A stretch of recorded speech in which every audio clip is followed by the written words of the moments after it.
Okay, now let us take AIEEE 2005 problem.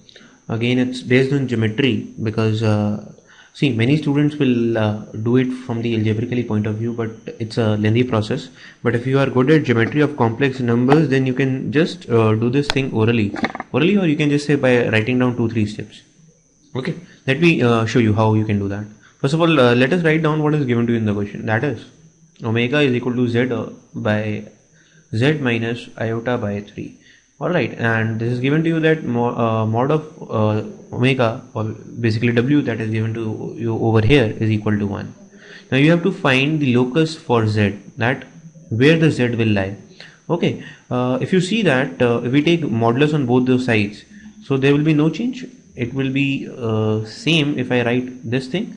Alright, there is no problem writing this, and this could be, I can replace it by 1 is equal to property which will be used is mod of a by b is equal to mod of a upon mod of b.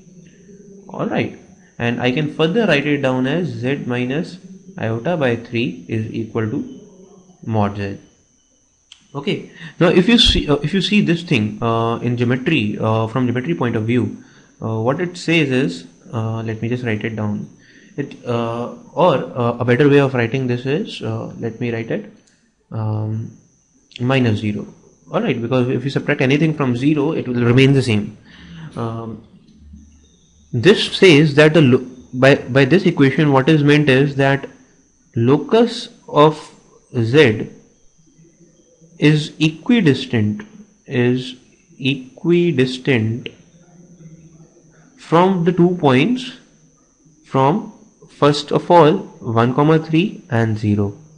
0, 1 by 3 and 0, 0. This is what is meant by this line. That, see, this is basically a circle which is lying at having center at 0, 1, 3, and this is a circle which will have center at 0, 0. But when both of them are equal, that means z is a locus of a point which lies such that its distance from 1, 3 and 0 is equal. So if I draw the number line, so this point is can say 0, 1 by 3. Alright, and this point is 0, 0.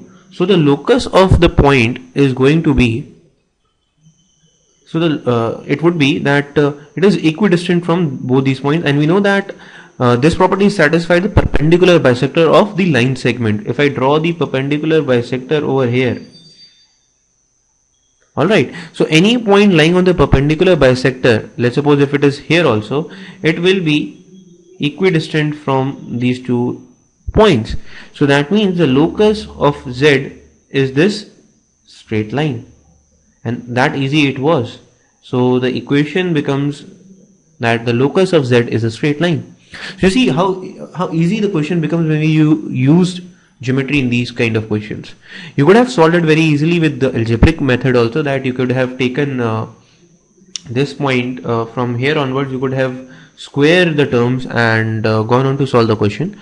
But a better way to solve is by geometry, because by this you will save the hazard of solving the question, and also when you are solving less, remember, you are, at the same time you are minimizing the scope of having silly errors.